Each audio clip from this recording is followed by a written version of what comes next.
Hello, and welcome to today's webinar from Ricardo, the Advanced Clean Truck Regulations, the Role of Hydrogen Fuel Cell.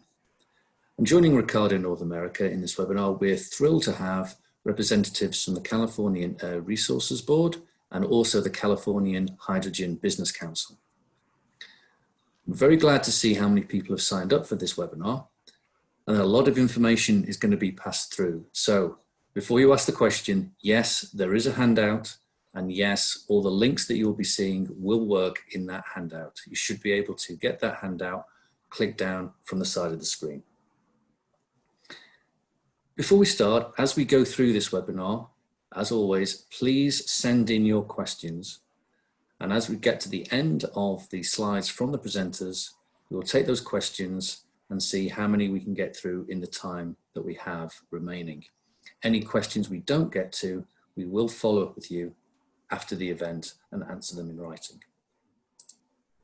My name is Chris Brockbank, and I'm the Vice President of Technology and Strategy at Ricardo North America. As you will have gathered, that is not a North American accent. I'm English. I started work 30 years ago in Range Rover before working for BMW and then a transmission startup company and then joining Ricardo. As part of my career in Ricardo, I've worked in the UK office, the German office, and I've been over here in the US for the last 6 years, and I'm based in Michigan.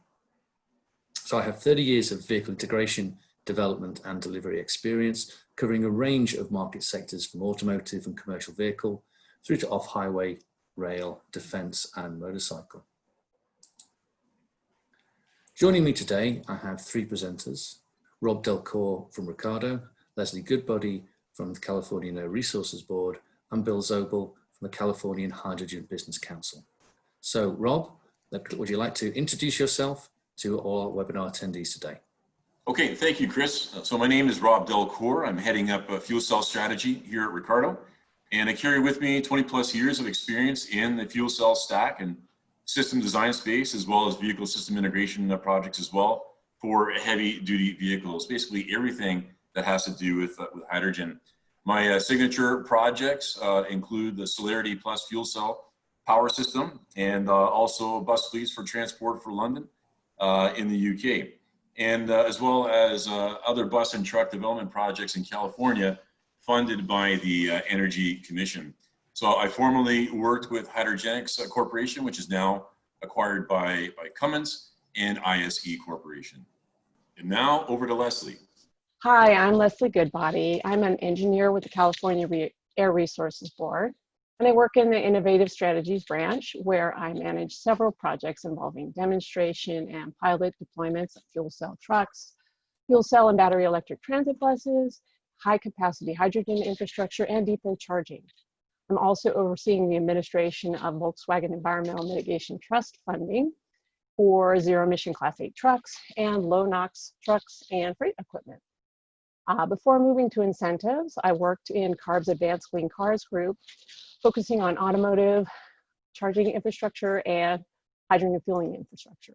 But what I enjoy most about my work is doing stuff like this, talking to stakeholders about CARB programs, sharing what we're learning from our pilot and demonstration projects, letting people know how to get involved in CARB processes, and encouraging folks to reach out to CARB staff to get more information, to share what you have to offer. And if I can't help answer your question, I can usually direct you to someone who can. So thank you and enjoy the webinar. Finally, Bill. Good morning, Chris, Rob, Leslie, thank you for having me today to be part of this panel. Very excited about sharing some of the ideas that we have. Again, I'm Bill Zobel. I'm the Executive Director of the California Hydrogen Business Council.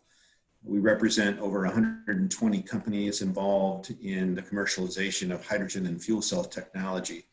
And we're the principal advocate for the industry here in California, which, as everyone knows, is a very active part of the development of zero emission technologies, which is what we're going to talk about today. So again, thank you for having me. I'm excited to be here. Thank you very much. So we're going to start today with Leslie from CARB taking us through the Advanced Clean Truck Regulation and how that impacts in California and the adoption to other states. And as part of that, Leslie will go through some requirements, targets and timeline and the policy coordination, cost of ownership, and through the various items that are required. So Leslie, over to you. Before I get into the Advanced Clean Trucks regulation, I want to set the stage for California. We face major air quality challenges here, even when the state isn't on fire. Most of our population lives in areas that are out of attainment with the current federal air quality standards, and particularly those areas shown in red on this map, that in the South Coast Basin and the San Joaquin Valley. Further action is required beyond the programs in place today, and especially with the heavy duty trucks and with federally regulated sources like ocean-going vessels and locomotives. These changes are imperative to bring the state into attainment and to alleviate the localized impacts, but for the most part, affect people living in disadvantaged communities. California has also set aggressive greenhouse goals to help mitigate the impacts of climate change. These actions include reducing GHG emissions 40% by 2030, as well as achieving carbon neutrality targets by 2045. Meeting these goals will require emissions reductions across all sectors. Transportation is especially critical when considering that it makes up half of the GHG emissions when you consider upstream emissions associated with fuel production. So Advanced Clean Trucks is the first of a trio of related regulations designed to tackle heavy-duty emissions. First, the Advanced Clean Trucks rule will foster and accelerate zero-emission truck market by ensuring large-scale production of zero-emission vehicles by major vehicle manufacturers. This regulation will ensure that manufacturers are competitively producing and selling zero-emission vehicles to fleets. Next is the Low NOx Omnibus Rule, presented to the board last month. The Omnibus Rule is a holistic effort to reduce NOx emissions from the remaining combustion-powered heavy-duty vehicles. This regulation requirements begin along the same time frame as Advanced Clean Trucks regulation. And lastly, CARB staff has started working on the zero-emission fleet rules designed to work in conjunction with today's zero-emission vehicle adoption in California's fleet. These three policies complement and synergize with each other to generate greater emissions reductions than any one regulation alone. So now I'm going to go into a little bit of detail, but mostly give you a high-level summary of the Advanced Clean Trucks rule, including the elements of compliance and the related activities. At the end of this presentation, Paul Arneja, who is the lead staffer of ACT, will be available for questions. The Advanced Clean Trucks has two components. First is the requirement for medium and heavy-duty manufacturers to sell zero-emission vehicles as a portion of their annual sales. And second is the requirement for businesses and other large entities to complete one-time reporting. This information will be critical to developing appropriate fleet rules in the future. The truck market is a diverse group of vehicles used in all sectors of California's economy.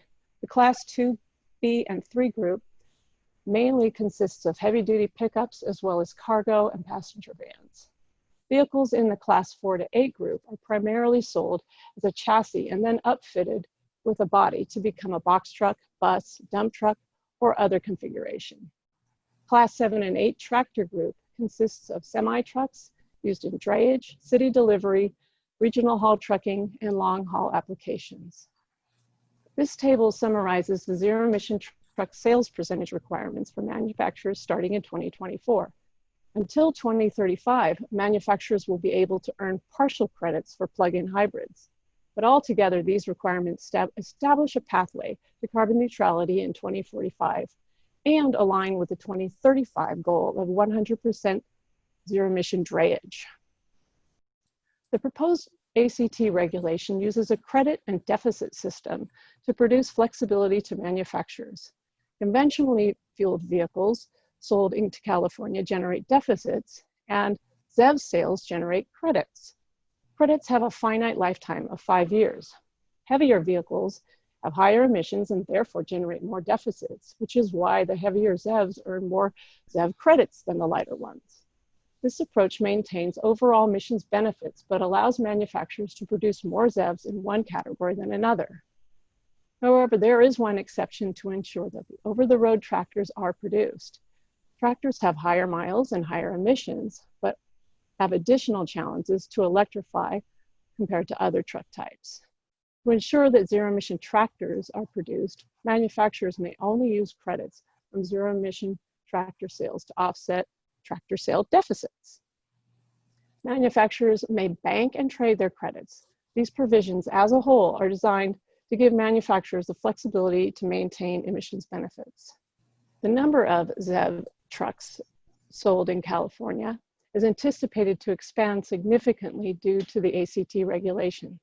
Staff estimates the regulation will result in 30,000 zero-emission trucks by 2027, 100,000 zero-emission trucks by 2030, and 300,000 zero-emission trucks by 2035. Because the rule gives manufacturers flexibility on which vehicles can be electrified, the number of sales in each category may vary. The regulation is anticipated to deliver significant NOx, particulate matter, and GHG emissions benefits to California, helping to meet the state's air quality and climate goals simultaneously. In addition to emissions benefits, the proposed Advanced Clean Truck regulation is anticipated to bring a host of other benefits to California. This includes nearly $6 billion in economic savings. While zero-emission vehicles are expected to have a higher upfront cost for the vehicle and supporting infrastructure, savings from the lower fuel costs, decreased maintenance expenses, and revenue from the low carbon fuel standard will result in net savings for the fleets. On top of the economic benefits, the regulation is anticipated to result in almost $9 billion in health benefits to Californians. This comes from avoided premature mortality, avoided emergency room visits, and other avoided health impacts. The regulation is anticipated to bring green, high-quality jobs to California. This will come from charging and hydrogen fueling infrastructure installation and manufacturing jobs within the state. Lastly, the regulation will bring other co-benefits as well, including reduced petroleum dependence and energy usage. The large entity reporting requirement is the second component of Advanced Clean Trucks. It's designed to capture information from a cross-section of large businesses, fleets, and government and agencies in California. Regulated entities will need to provide information on their vehicles and how they operate them. This information will be used to inform the upcoming zero-emission rules that will evaluate how fleets use their vehicles, determine whether ZEV technology can serve the fleet and needs, and guide future infrastructure programs. The large entity reporting requirement will be due in April 2021. Now I want to talk about the multi-state medium-duty, heavy-duty ZEV MOU. This past July, 15 states and the District of Columbia signed a memorandum of understanding to work together to accelerate medium-duty and heavy-duty electrification. This MOU calls for the states to adopt policies to accelerate this early market, set sales targets in 2030 and 2050, and calls for the development of medium-duty and heavy-duty ZEV action plans, similar to what has been done previously for light-duty vehicles. Finally, to support the zero-emission truck market, CARB is developing zero-emission fleet rules to ensure that ZEVs are incorporated into fleets. The board directed staff through the ACT resolution to do the following. By 2035, transition the state's drayage, last mile delivery, and public fleets to 100% zero emission. By 2040, transition the state's refuse fleet, bus fleets, and utility fleets to 100% zero emission. And by 2045, transition all trucks to zero emission where feasible. In addition, the board directed staff to focus on ensuring that benefits occur within disadvantaged communities. This rulemaking may have multiple aspects, including zero emission purchase requirements for early market segments, as well as other concepts, including green contracting requirements and zero emission zones. So here is a slide with the links to more information on these programs. I want to really encourage you to stay involved and current in these activities. Our rulemaking process can only benefit when Tier 1 suppliers, OEMs, fleets, and others participate in this public process and communicate with CARB staff as we work towards developing these rules. Thank you. Thank you, Leslie. Wow, that's really quite a change that is going to happen to the industry. I'd just like to point out to everyone, as we said at the beginning, the handouts are available. The Links will work in those handouts because people are already going to be asking questions about, this is fantastic information, where do I get hold of it? So the handouts will be available on the link with all the links working. So now onto Bill. Bill from the Californian Hydrogen Business Council is going to take us through the Hydrogen Business Council, their policies, the impacts and the benefits, and going through the cost of ownership models. Bill. Chris, I want to thank you very much. And Leslie, thank you for your presentation as well. I'm Bill Zobel with the California Hydrogen Business Council, and I'm going to give a brief overview of the council, our ideas on how we should be coordinating policy and develop scale around the hydrogen and fuel cell market, something that will benefit all sectors. I'll talk a little bit about some total cost of ownership, some TCO modeling that's been done in the transit bus and drayage segment, which apply directly to the Advanced Clean Truck Rule. And then I've been asked by the sponsors to talk a little bit about what the California Hydrogen Business Council can do to help and move things along. So a little bit about the Hydrogen Business Council. We are a highly respected advocate for the hydrogen and fuel cell industry in the state of California. We represent over 120 members, representing a broad cross-section of the industry, which can be seen in the graphic on the right-hand side. We cover just about all those sectors. Our aim is to transform the industry through effective and enabling policies across all of these market segments to help ease the transition for everyone and keep costs down.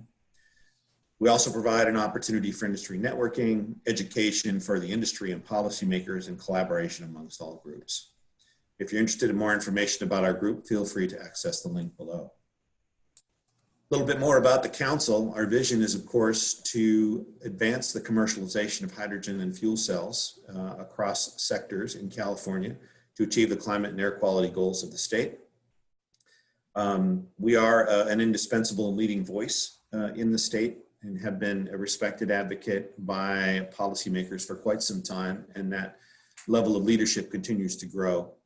You can see our principles there. We take those very seriously: integrity, teamwork, inclusion, and leadership. And our objectives, of course, as I've already stated, are to advance the commercialization of the industry and be the trusted and go-to source of hydrogen and fuel cell technology for policymakers and policy influencers. So Leslie touched on the mandates for the ACT rule, but what I want everybody to understand is that transportation and the ACT rule is just the tip of the iceberg when it comes to converting our economy and integrating the extended use of hydrogen and fuel cell technology. Transportation is just one segment of the economy.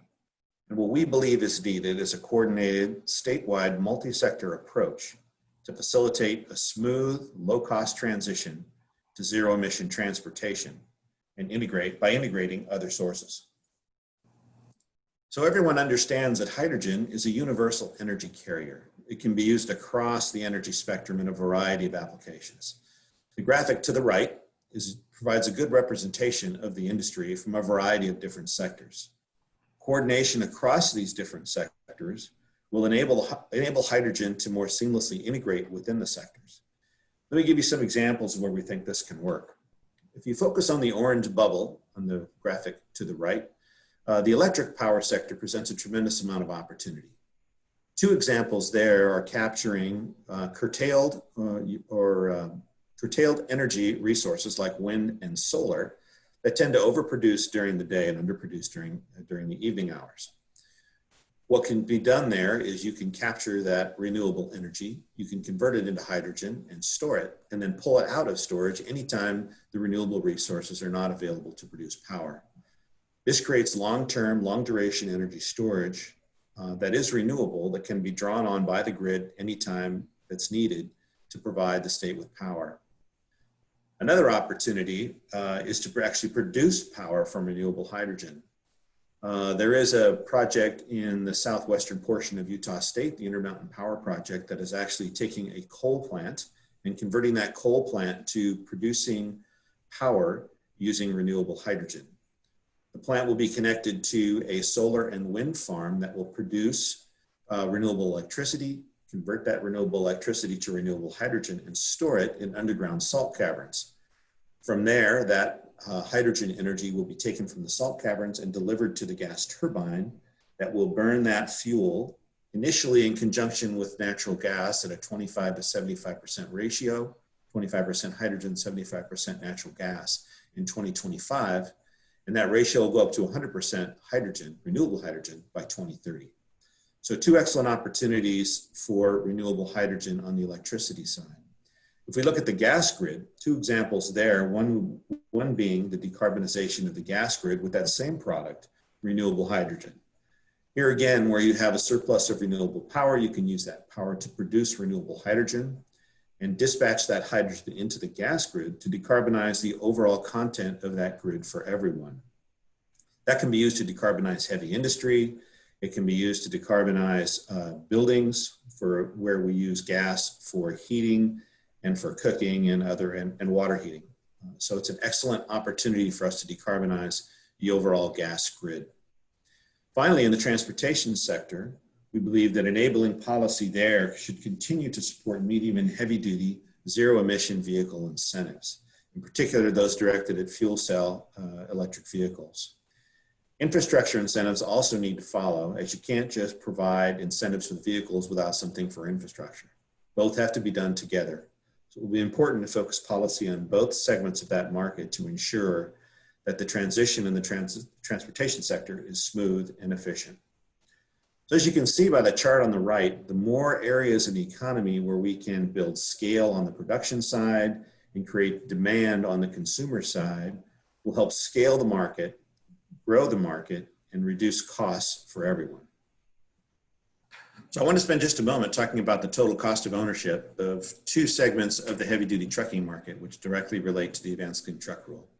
The first will be the heavy-duty transit segment, which you can see modeled here, and the second will be the heavy-duty drayage segment in the following slide. What's important to note here is that in this study, they showed a declining total cost of ownership and a break-even cost against other technologies around mid-decade. This comes with a 50% cost reduction that's expected in fuel cell electric trucks by 2029 and a significant drop in fueling and infrastructure costs that happen over that same time frame. I draw your attention to the two charts on the right side of this graph, one being the operating cost for a bus, the top one, and the 2019 baseline. That corresponds with the dotted line on the graph on the lower left. That reflects the starting point operating costs for these three technologies. So while they diverge at the outset of this study, as these costs come down over time with scale, you can see them come together and eventually fuel cell take on a much more cost-effective TCO towards the latter part of the decade. If we refer to the same study in the heavy-duty drayage modeling that was done by Deloitte, you see the same trend, only things start happening a bit sooner. You see a declining total cost of ownership for fuel cell electric trucks right around mid-decade. This presents a break-even cost against battery electric vehicles in the mid-2020 timeframe. Here again, they expect a significant drop in the cost of the truck, a drop in the cost of the hydrogen fuel that's delivered to those vehicles, and a reduction in cost of the refueling infrastructure as providers become more sophisticated in the way they deploy these. All in, what you'll see here is this declining cost over time continues to improve in out years. So we've got a couple of commercial pilot projects running now in the Port of Long Beach and Los Angeles. We're starting to collect the data from those tests now that will help validate this study. And we're very excited about the prospect and break-even points of these trucks that should happen mid-decade. So I was asked to conclude on this presentation by what needs to be done. How can we level the playing field? And what can our organization, the California Hydrogen Business Council, do to help the industry smooth this transition for the Advanced Clean Truck Rule? And really, it's not focusing just on one agency or on one particular rule.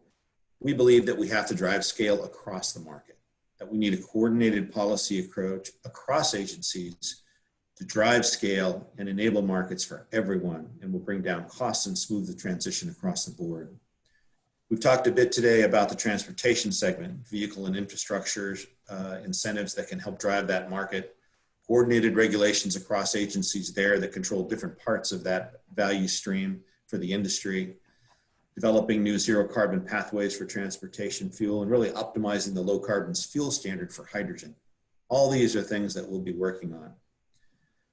Other areas that will bring scale include across the spectrum of the gas and market design, the integration of renewable hydrogen into power planning, energy storage and pipeline blending, and then staying coordinated with the agencies so that their plans are integrated, seamless, and provide value to the marketplace and enable these markets and the commercialization of hydrogen long term.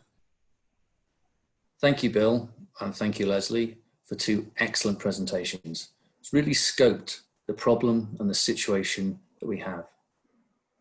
So now, Ricardo. I'll give an introduction to Ricardo for those of you who don't know us and our general engineering capabilities before handing over to Rob to go through how we can help and support from a Ricardo side with this great challenge ahead of us.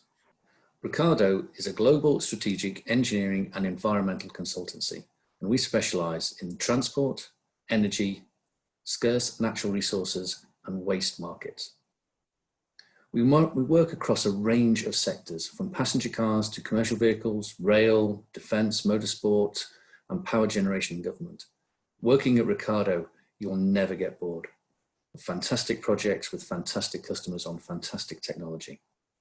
And we have a century-long track record of delivering projects rich in innovation and technology. And across everything we do, and in every assignment we undertake, we remain committed to the ethos of our founder, Sir Harry Ricardo. He was one of the most innovative mechanical engineers of his time. And in 1915, he set out on a mission to maximize efficiency and eliminate waste. And that is what we keep in our mind every day. The 3,000 people that work in Ricardo on 51 sites in 20 countries.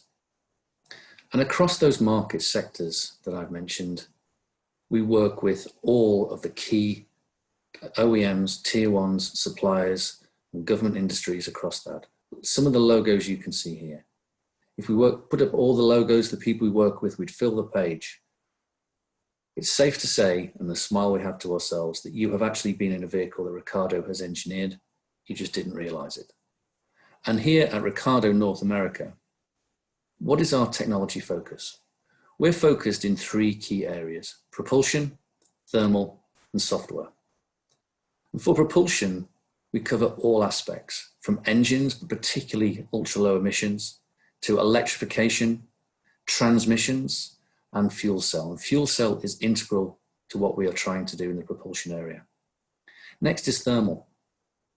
Be it the power source and the change of those power source, or into the controls and automation and high content of electronics in the vehicle, thermal is becoming increasingly important, and solutions for that sector are needed and under development by us. And then finally, software.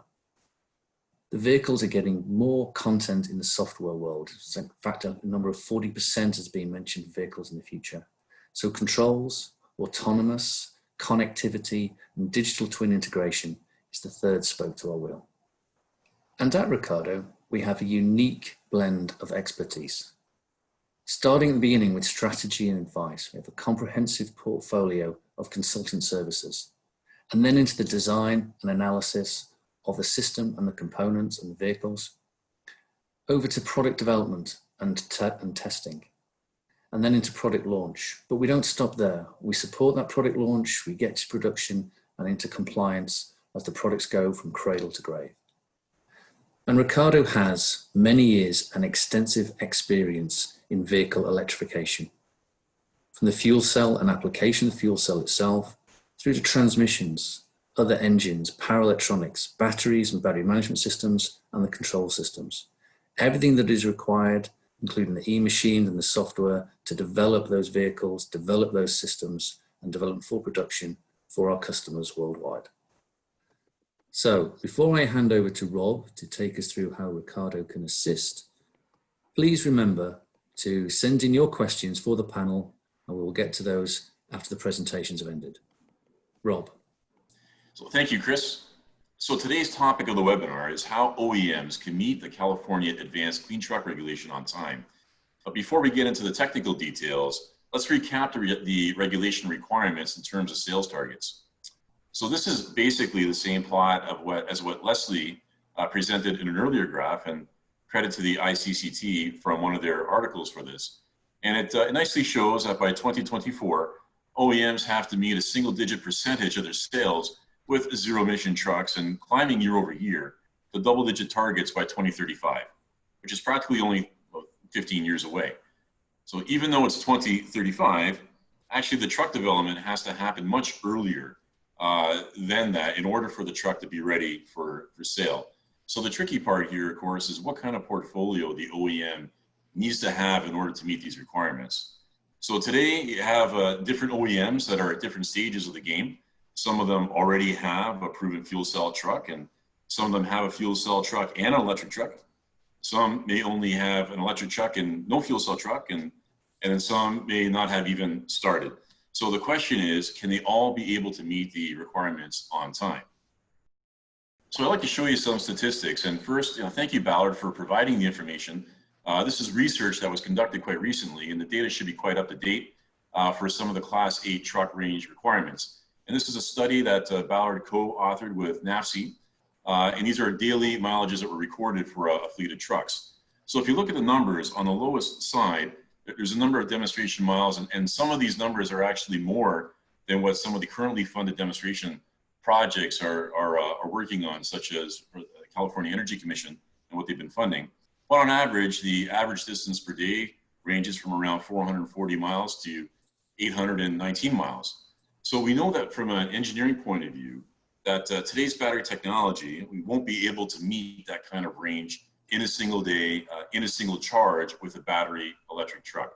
So that presents challenges to the operator. And also, as we understand in the United States, crossing states for goods movement transportation is quite frequent, and also leads to a big portion of, it's the big portion of the business.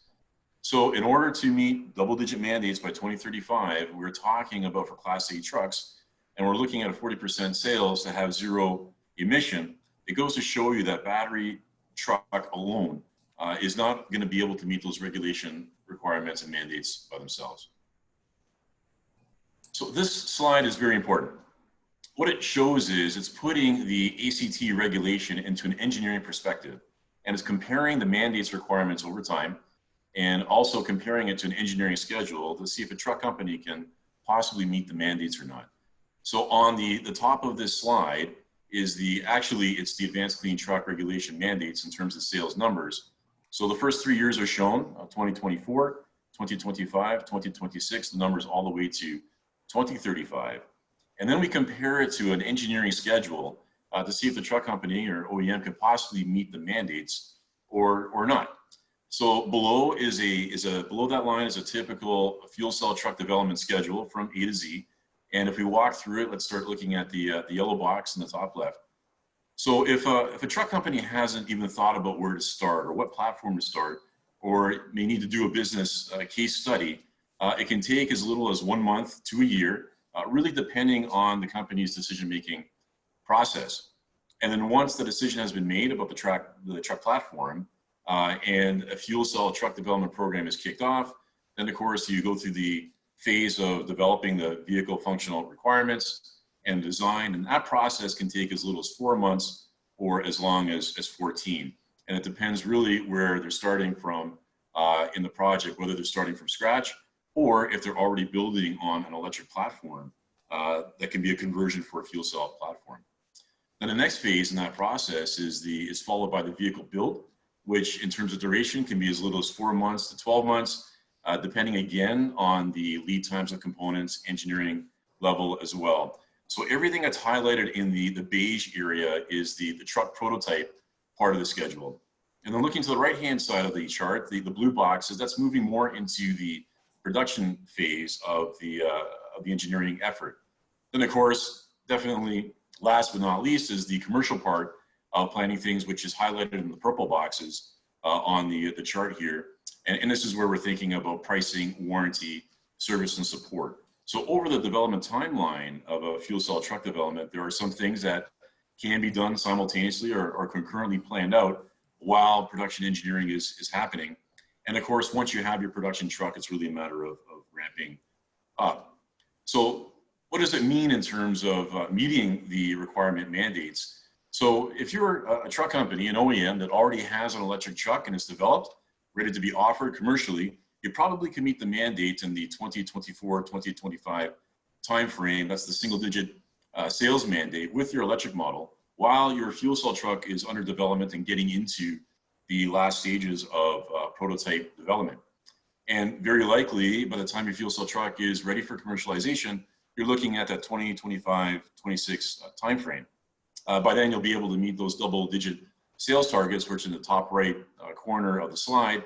And of course, you can do that with both the electric truck and the fuel cell truck, because now, as an OEM, you have two platforms to offer. Also, if you're a truck company and already have a fuel cell truck demonstrated, then of course your position will be slightly better, because at least you have now accomplished most of the prototype truck development in that schedule. And then the remaining part of that schedule is the production planning, the ramp up, and the commercial planning to support the deployment.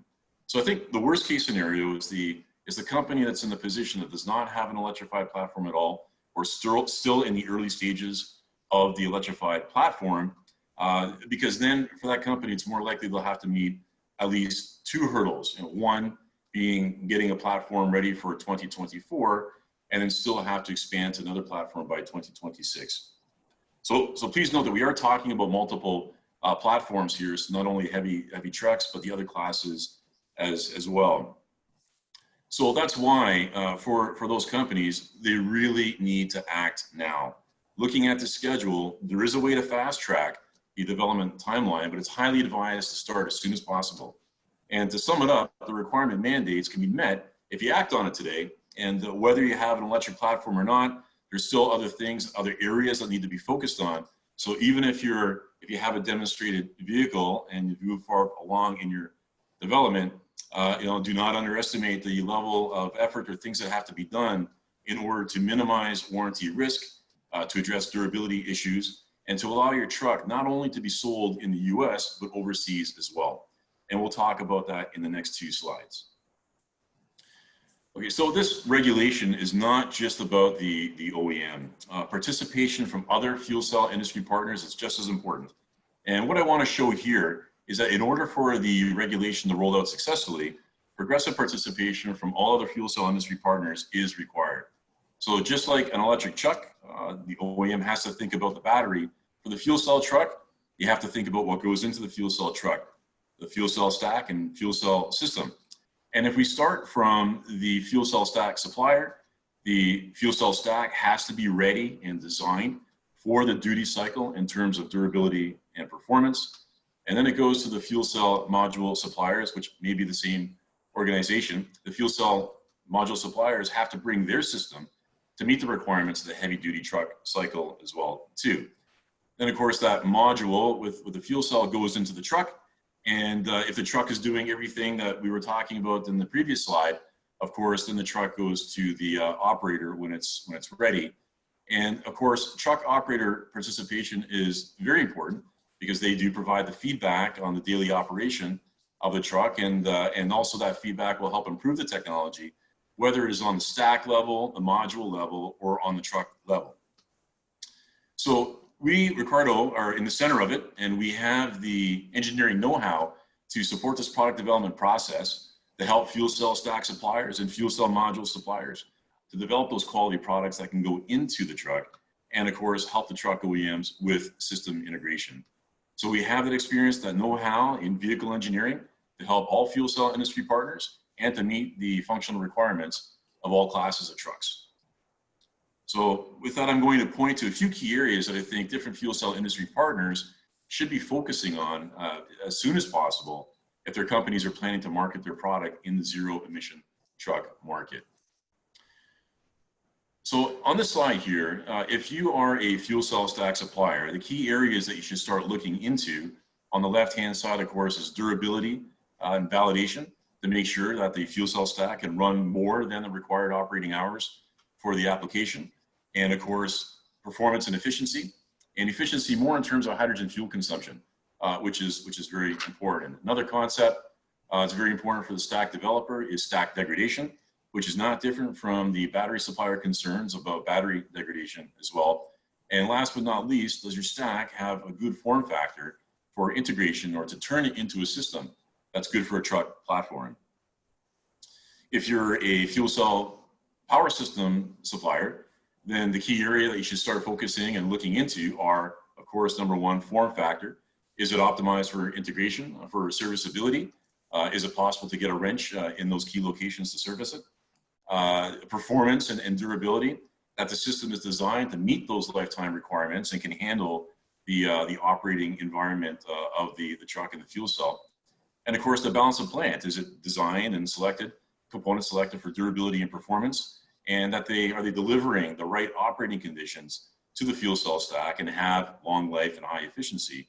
And of course, production ready, having production intent designs that leads to scale. And in both cases on these left silos, of course, optimizing for weight for going into the OEM. Now, if you are the truck OEM listed here, the key areas you should start looking into are starting with your truck, looking at the platform. Are you going to be using an existing EV platform if you have one? Or if you do not have an EV platform, are you converting from another existing, maybe all fuel platform that could be used as a development basis? In some situations, you may even want a custom platform, but something to consider and think about. And then moving down the list, of course, fuel storage and energy storage, establishing the supply chain, those relationships, forging those partnerships that may be needed to round out the solution are other things to consider. And then, of course, production plans and footprint.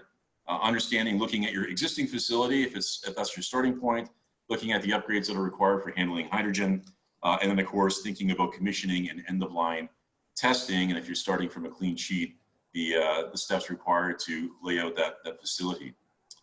If you're an operator, the key areas you should start thinking about are, of course, fueling infrastructure, the idea about locating your station, how your logistics are going to work out as well, utility requirements to the station, including water, electricity, compliance such as CEQA, and of course, how you're going to operate and what the equipment's going to be, whether it's going to involve a combination of on-site electrolysis or delivered solution, but an architecture or a solution that allows you to ensure a stable supply of fuel to maintain your operations. Then, of course, as an operator, looking at the technology evaluation, looking at the logistics of your route, and understanding the performance requirements to meet the duty cycle, the range, the payload, and refueling time.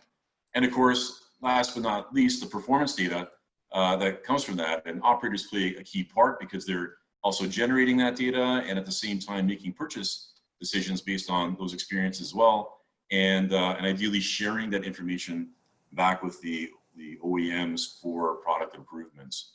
So Ricardo, we have the formula to bring all these technical areas together and to address the regulations. And of course, what's key is that it requires participation of the fuel cell industry partners.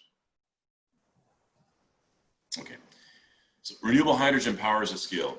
So last but not least, if you are a hydrogen infrastructure supplier or fuel provider, the Advanced Clean Truck Regulation is also providing you the offtake. As a hydrogen supplier, you can look at the annual sales numbers to help give you an idea of what your offtake roadmap looks like and gives you that indication. So to resonate Leslie's slide earlier, some 300,000 zero-emission trucks will be on the road by 2035. If you look at that number and take half of them to say fuel cell trucks and estimate the number of kilos of how much hydrogen would be needed per day, looking at the data such as what was provided by Ballard, roughly 400 miles per day and growing, that can give you an idea of what the demand for fuel will be.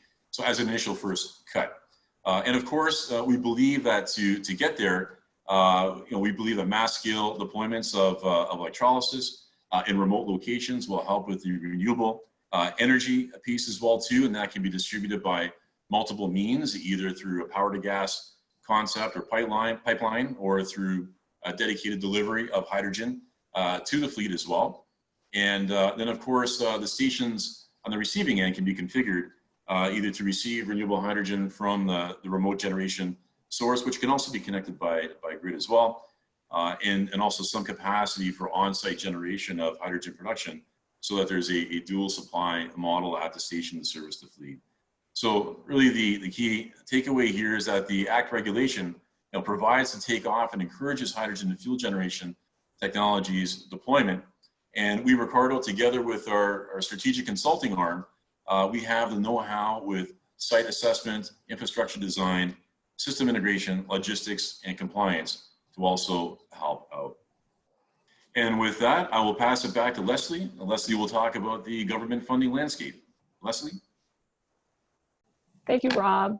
Today, I want to give you guys an update on CARB's incentive portfolio and where things stand today with our funding programs. I'm hoping that you walk away with a sense of urgency. We need a variety of zero-emission trucks on the market that can replace diesel. If those trucks are available for purchase before the fleet rules take effect, fleets can take advantage of our incentive funding. CARB's transportation incentive portfolio complements our aggressive regulatory strategies and sets California on the path to meeting our air quality and climate goals by supporting advanced technologies across the commercialization pathway. This graphic provides an example of how incentive funding has allowed for that to happen. The low carbon transportation program funds projects from commercial demonstration phase to pilots to early commercialization. HVIP and CORE, which play a key role providing a bridge between early commercial deployment and market scale adoption. Programs like Volkswagen Mitigation Trust also fund purchase incentives for fleet turnover, as do Carl Moyer and the Community Air Protection Program. I'll be covering these funding programs circled in red that are specific to zero-emission heavy-duty trucks, starting with our demonstration projects. The demonstration and pilot projects listed here were funded through the Low Carbon Transportation Program, which is part of California Climate Investments, a statewide program that puts billions of cap and trade dollars to work, reducing greenhouse gas emissions, strengthening the economy, and improving public health and the environment, particularly in disadvantaged communities. The LCT funding is appropriated annually by the California legislature, and CARB uses direction from the legislature and a public process to determine how to allocate LCT funds each year. This is done through our annual Clean Transportation Incentives Funding Plan process. The projects listed here were awarded through a series of competitive applications administered since the inception of the LCT program in 2014. They include heavy-duty and off-road projects involving fuel cell and hydrogen technology used in transit, goods movement, including Class 6 and Class 8 trucks, hovercraft, port cargo handling applications, and supporting fueling technology.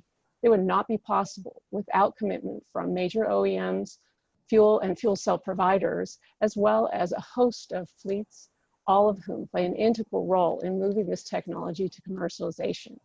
The success of our earlier demonstration projects, combined with an urgent need to start tackling drayage emissions, prompted our upcoming zero-emission drayage truck and infrastructure pilot project solicitation. This project was approved in the fiscal year 2019-2020 funding plan for large-scale deployments of zero-emission drayage trucks and infrastructure. The goal of this project is to deploy zero-emission trucks in larger numbers than previous demonstration and pilot projects, in order to assess the ability to produce larger numbers of zero-emission trucks and to assess the ability of fleets to recharge or refuel large numbers of trucks on a daily basis. This will be the first time CARB and CEC have collaborated on a solicitation to fund both vehicles and infrastructure in the same project. We anticipate releasing a joint solicitation with CEC this fall, where CARB will provide $20 million to fund trucks, and CEC's $20 million contribution will focus on infrastructure and workforce development. There will be a 50% match requirement on each agency's funding. We're looking for applications with at least 50 on-road zero-emission Class 8 trucks placed in a single fleet. Project applications with less than 50 trucks will be eligible, but may not score as high as projects submitted with 50 or more trucks.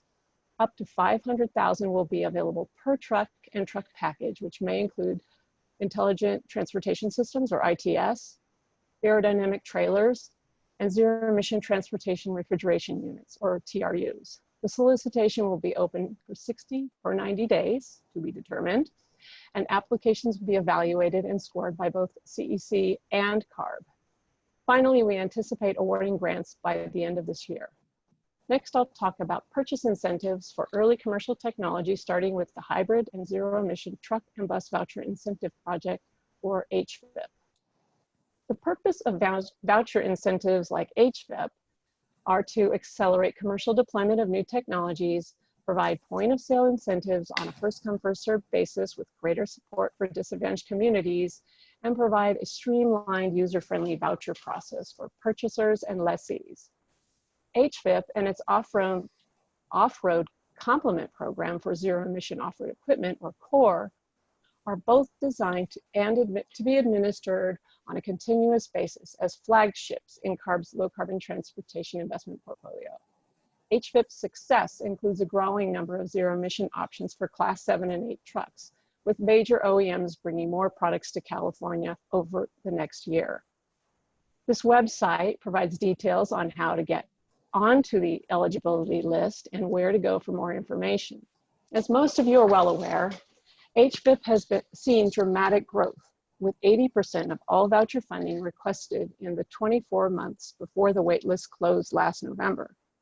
The program was forced to close in November after 1,600 voucher requests on the waitlist surpassed the entire available fiscal year 2019-2020 budget approved by the budget last October. Demand is expected to far exceed the allocation in the governor's budget for 2020-2021, which is the fiscal year we're in right now. And that was proposed last January. The staff are considering a wide array of creative solutions to reduce the funding shortfall while closely conforming to the program's central goals. We will be sharing our preliminary policy options and seeking stakeholder feedback at the next funding workshop on September 29th, so real soon.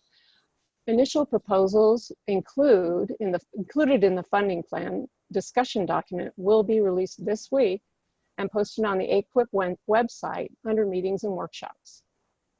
While continued high demand for HVIP is inevitable, having your zero emission truck on the HVIP eligibility list means that the vehicle is also eligible for Volkswagen funding, which I'll talk about next. But first, I have to talk a little bit about the Volkswagen program and specifically the VW Environmental Mitigation Trust. The trust was established to mitigate excess NOx emissions caused by the 2 and 3 liter diesel vehicles that were equipped with emission test cheating defeat devices. California was allocated $423 million for this purpose. California's beneficiary mitigation plan spells out how the $423 million in the trust funding can be used, and it includes these 5 categories listed on the slide. California's 3 largest air districts are administering Volkswagen mitigation funds on a statewide basis, as shown here. But I need to clarify that the mitigation trust funding, the $423 million, is not to be confused with the $800 million that Volkswagen's Electrify America is spending in California on charging infrastructure for light-duty vehicles. So before I dive into truck funding, I want to let you know that the first installment of bus money, that was $65 million for zero emissions buses, opened last fall, and as of September 3rd, there was approximately $8 million remaining for transit and shuttle buses. The school bus money is out. This funding is first come, first served, and applicants can receive up to $400,000 per fuel cell bus. So the zero emission Class 8 funding category is administered on a first come, first served basis and will pay up to $200,000 per vehicle to replace Class 8 freight and port drayage trucks with battery electric or fuel cell technology. This category is also open to waste haulers, dump trucks, and concrete mixers in the same weight class. Because this is a vehicle turnover program and must result in excess NOx emissions reductions, a compliant vehicle must be scrapped to be eligible for VW funding. The fleet applying for funding must also be in compliance with all applicable rules and regulations. New zero-emission vehicles must have appropriate CARB certification, such as an executive order. And as I mentioned earlier, if a vehicle is on the HVIP eligibility list, it will also be eligible for VW funding. Vehicles not on HVIP will be considered on a case-by-case basis. A total of $90 million is available in this category, and the funding will be offered in at least 2 installments. The first installment of $27 million was released on August 18th and was oversubscribed within a week. Project administrator South Coast AQMD is still accepting applications to build a backup list.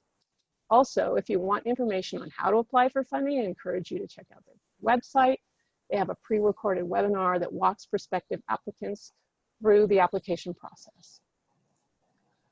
So with the first 27 million claimed, this leaves about 63 million in future Volkswagen funding for zero emission Class 8 trucks. How that funding is released, meaning the number of installments, the installment amounts, and the timing of that release will depend on the zero emission Class 8 truck market. Next, I'll talk about Carl Moyer, our legacy vehicle turnover program. Historically, about 69 million of state funding has been made available each year through the Carl Moyer program to fund mobile sources as well as infrastructure, though recent legislation increased this year's amount to 93 million. Moyer funding will typically go to the most cost-effective projects, that is, those that achieve the greatest amount of criteria pollutant reductions per dollar spent. Projects can include repowering or replacing on-road trucks and off-road equipment, and the replaced vehicles and engines must be scrapped. While fuel cell technology and hydrogen infrastructure are available for funding through Moyer, projects are selected by the local air districts. So contact your local district regarding potential project types. Moyer program has the ability to co-fund with other funding sources, which could assist in helping fund more expensive projects. South Coast AQMD is will open its next Moyer solicitation in March 2021, and the Bay Area is accepting applications year-round. For my last funding pot, I'm going to talk about the Community Air Protection Program, which is established under California Assembly Bill 617. The Community Air Protection Program was established to promote new actions to reduce air pollution in disadvantaged communities according to the priorities and concerns of those communities. Now in its third year, roughly 75% of the funds have been distributed to the 3 largest air districts, with the rest distributed amongst the remaining districts. Funds can be used to replace old vehicles and equipment with cleaner technology following the Carl Moyer framework, whereby the most cost-effective projects are funded. The table below shows the types of vehicles and equipment that the priority communities have identified, and their websites show which communities have been selected so far. The table represents priorities from the first year funding, where about 75% of the 250 million has been spent as of last November. Funds added in years 2 and 3 allow the communities to add more types of projects, including stationary sources, and allows the air districts to fund projects that address the issues identified by the communities and included in the community's emission reduction programs created for selected communities pursuant to AB 617. If you follow CARB board hearings, oftentimes those programs will be heard by our board for the various areas, so it's quite a learning experience. But the key takeaways on the CAP program: districts have the discretion to spend the funds, but they need to do so according to community guidance. And many of those communities have expressed a strong desire for zero emission technologies. Emissions from heavy duty diesel activity in and around the ports has been a commonly identified issue, and many districts with large ports are focusing their AB 617 funds in those areas. And finally, fuel cell vehicles and associated hydrogen fueling infrastructure are eligible, but the program is fuel neutral, so other competing technologies are eligible as well.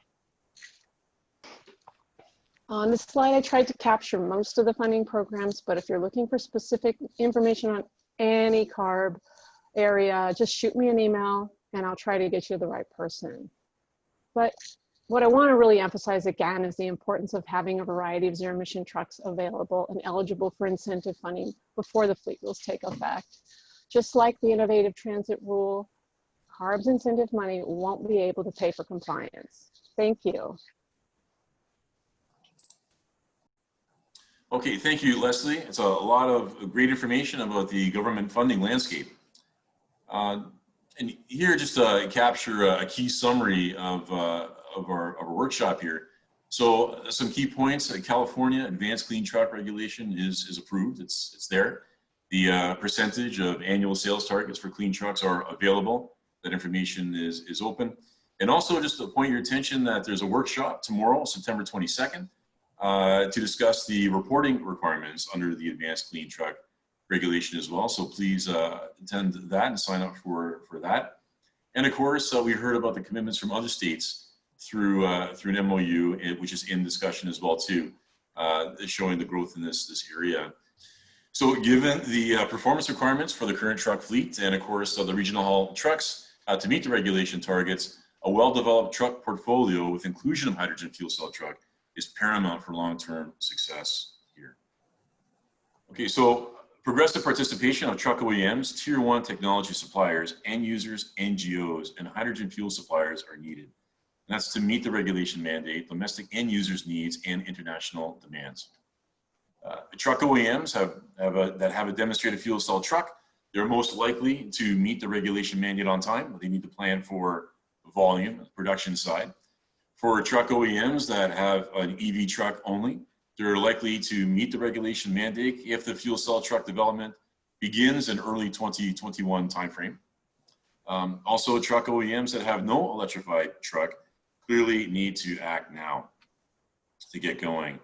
Tier 1 fuel cell technology suppliers, of course, to refine stack and system technologies and make them ready for durability, performance, cost, and volume.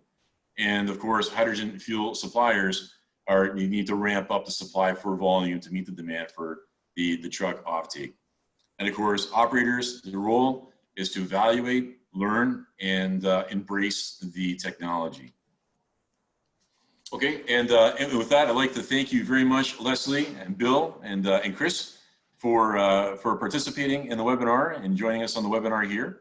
And with that, I'd like to turn it back to Chris, our moderator, to handle the questions part of our session. Chris? Thank you, Rob. And I think we're all gradually, here we all come in. And apart from Rob, Leslie, and Bill, I'd like to introduce Paul Orenga, who is also from the California Air Resource Bureau, and he's an air resource engineer, and he will be here to help with the questions.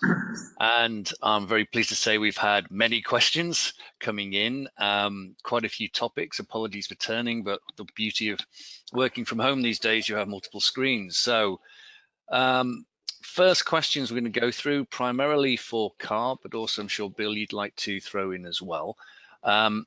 What actions are being taken by California to ensure infrastructure availability for these ZEV deployments? Who would like to go first? Leslie. I'll do that. So you heard in my presentation the project that we're coordinating very closely with the California Energy Commission for the zero emission drayage pilot. I just need to bring up that for the most part, the Energy Commission really is the agency that's able to fund infrastructure. And we've got numerous programs going on in both light duty hydrogen as well as charging infrastructure, and they are definitely moving in the direction for heavy duty as well as transit on infrastructure with pilots and demonstrations. But it's kind of really, what's really neat in the past couple of years is that we've really been coordinating fairly closely with the Energy Commission and working on them to align their projections with our current planning and regulatory incentives. And these projections are driving broader state policy to support and finance infrastructure. We're also working closely with the California Public Utilities Commission to ensure that their direction to utilities supports our work. And working with the governor's office and many other agencies and stakeholders to share the lessons we're learning and develop our resources to aid the fleets and the authorities having jurisdiction. So there's a lot of tight coordination going on amongst the state agencies, or close coordination anyway. So it's been a real positive thing. Thank you, Leslie. Bill, anything to add to that? No, I would second everything Leslie said. I mean, it's going to be very important that the regulators send a strong signal to the investment community that they're behind this technology and that they will continue to support it over the long term. You know, we've seen regulatory programs in the past that have sort of come and gone or fallen out of favor, if you will. If we're going to achieve our zero emission goals, it'll be very important that the signals they send are positive and that they give the investment community confidence in the investments that they will make. Okay. Well, let's stick with you, Bill. OEM sales, are these regulations specific to the OEM sales and fleets domiciled in California only? So, Bill, do you want to have a go at that? And I'm sure Leslie can comment as well. Let's let Leslie, let Leslie lead off on that one. Jeff, sales might be a Paul question. Yeah, I think that one might be best by me. So for Vaseline trucks, rule covers all vehicles produced and sold into California, so it doesn't matter where the manufacturer is actually located. If they're selling vehicles into the state, then they would be affected. So it does really capture most manufacturers, since all of them do business within the state, so all of them have a strong push to start electrifying their fleet. So I think where this gets interesting, that might get to the person that asked the question in a bit more detail, is the fleet rule, which will follow, and I think Paul had a workshop on this last week, will address interstate commerce, right? And you have trucks that come in and across the border. How does that and this rule sort of affect trucks that aren't necessarily in the state all the time? Yeah, so the fleet rule might get a little bit further than Vaseline trucks did, since we know that a good portion of vehicles that end up in California may have initially been sold outside the state. So when we look at the future fleet rule, we're going to look at all vehicles that do business inside California. So it'll be the local fleets as well as that may cross state lines. So we are looking at both of those, but when those interstate fleets face requirements, that's an open question, since a lot of it does depend on infrastructure and when the vehicles become available. So we're definitely going to be take a good look at what the technology is and where the infrastructure is at. Okay. Rob, a question for you. What are the performance and durability targets for the truck industry for commercialization of these technologies? Wow. Yeah, that's a great question, Chris. So, at this moment, the DOE is setting targets for lifetime of around 25,000 hours, ultimately 30,000 hours of lifetime on the fuel cell, with longer vision on higher efficiencies for ultimate goals upwards in the order of 68 to 72%, which is critical for performance and, of course, fuel cell fuel consumption. But ultimately, those are moving targets. I mean, the targets will get more and more stringent as we have vehicles that are being deployed overseas. A lot of data and a lot of learnings will come in, and also ultimately be used to set new targets. So as we're looking at developments of fuel cell trucks over a multi-year timeline, it's important to know that these targets can be quite demanding, will increase, and of course, the engineering effort to design and deliver a truck that will meet those performance will be spanning a longer period of time as well. So it's important to talk to us, and we can help to march along that engineering development timeline with the OEMs and tier ones. Okay, thanks. Leslie, what are CARB's plans, and Paul as well, to promote technologies outside of electric vehicles and hydrogen, such as higher biofuel blends that have significant greenhouse gas benefits and lower emissions? What are your thoughts there? Yeah, that's a good question. So it seems like it's a fuel related question, and yeah, those are drop-in fuels, and so the infrastructure is in place. There's no new stations are required. So the low carbon fuel standard is really the main avenue and I like to say incentive for low carbon drop-in fuels. Anyone who produces a fuel and gets their fuel into the whole low carbon fuel standard reporting system is able to earn credits for those fuels dispensed. And it's simply based on the carbon intensity of the life cycle emissions associated with that drop-in fuel compared to conventional diesel baseline. So if somebody wants more information about low carbon fuel standard, please reach out to me, and I know very specific people to link you to get more information. So a question's just coming from Willie that's actually related to that. He says a lot of natural gas infrastructure in California has already been deployed and funded. So shouldn't California be pushing natural gas more aggressively? Paul, do you want to try that one? I guess I can start. So I guess broadly, our overall strategy when it comes to all the meeting the climate change and air quality goals is that we need zero emission everywhere feasible and cleaner combustion using cleaner fuels everywhere else. So with advanced clean trucks, what we're trying to do is really kickstart this market that doesn't exist yet with zero emission technologies. There's a very limited amount of zero emission truck models, and we need very large scale deployments to meet the state's goals. But beyond that, we do see that there's need for cleaner combustion and clean technologies as well. We recently passed our low NOx omnibus rulemaking, which is really it covers a lot of things, but essentially it's trying to get combustion to be as clean as possible with lower engine standards, cleaner test cycles, longer warranty and useful life requirements. As Leslie mentioned before, we have our low carbon fuel standards. So we're really trying to put as many, this package of regulations we're putting forward between these different regulations is really trying to make sure that we're using zero emission where feasible, but in the places where it's not yet or won't be for a while, we can still have clean combustion and support those as well. Yeah, yes, just picking up that, that's very, very sensible, Paul.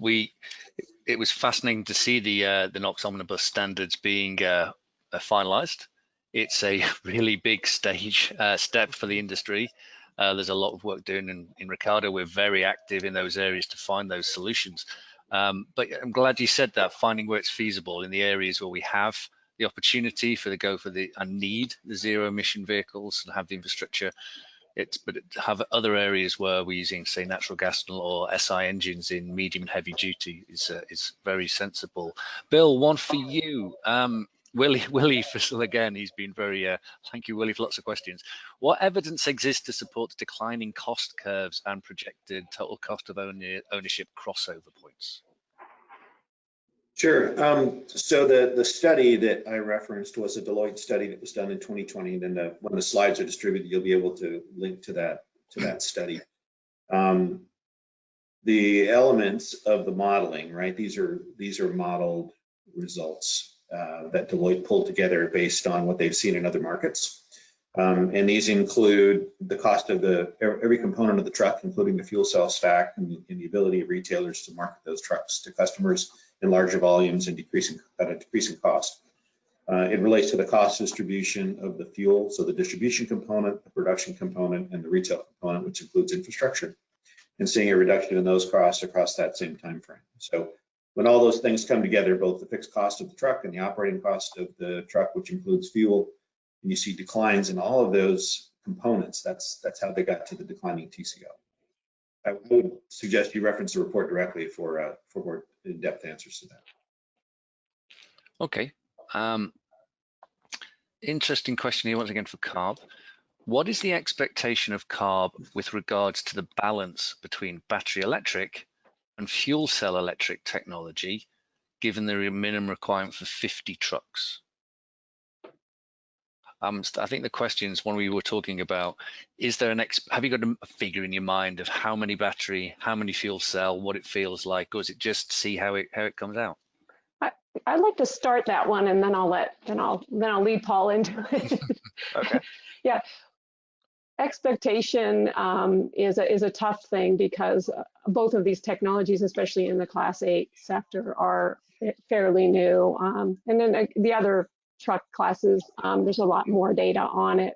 So our expectations as we start and we evaluate regs and we think about what incentive amounts should be for these zero emission technologies, we look at where the technology is today and based on the information we have today. So from there, Paul's rulemaking team will come up with some educated estimates on what those expectations might be so they can move forward with developing a reg. Yeah, and I'll just add on to that. When we were looking at the rulemaking, we did consider both. We were looking at zero emissions as a whole, so we don't see a difference between battery electric and fuel cell electric. They're the same to us.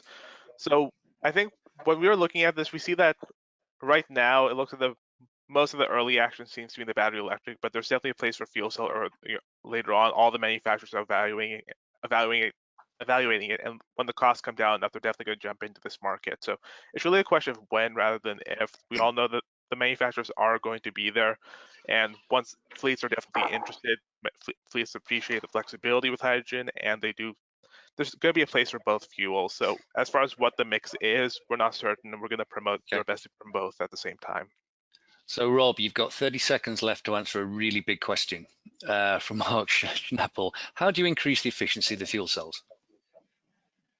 Okay, that's a great question in a short period of time. So certainly, okay, so we'll look at the stack level as well, because the broader system has efficiencies as well. It's a design, it's a holistic view that's required, and design considerations as well. So how the form factor of the stack, the components that are selected, reducing things that cause losses in the form of resistances, flow paths. There's a number of things. If you go back to the previous slide where I had all of the areas surrounding what goes into stack design, each of those areas listed are opportunity areas to improve efficiencies of the fuel cell stack, and that carries to the system as well as to vehicle, and you can go all the way upstream even to the infrastructure as well too. So it's a deep topic. Love to talk to anybody about it, has deep questions, and certainly would love to get into it. But I encourage you to download that webinar, look specifically at those slides where I covered those areas, and the efficiency discussions can start there. That's a great question. Thanks. So we've finished our time slot. I'd like to once again formally thank Bill, Leslie, Paul, and Rob. The handout is at the side to be downloaded. We have additional questions that we haven't answered. We will do our level best to collate those and get back to you with some answers. But to the panelists and to the attendees, many thanks, and thank you all for your time.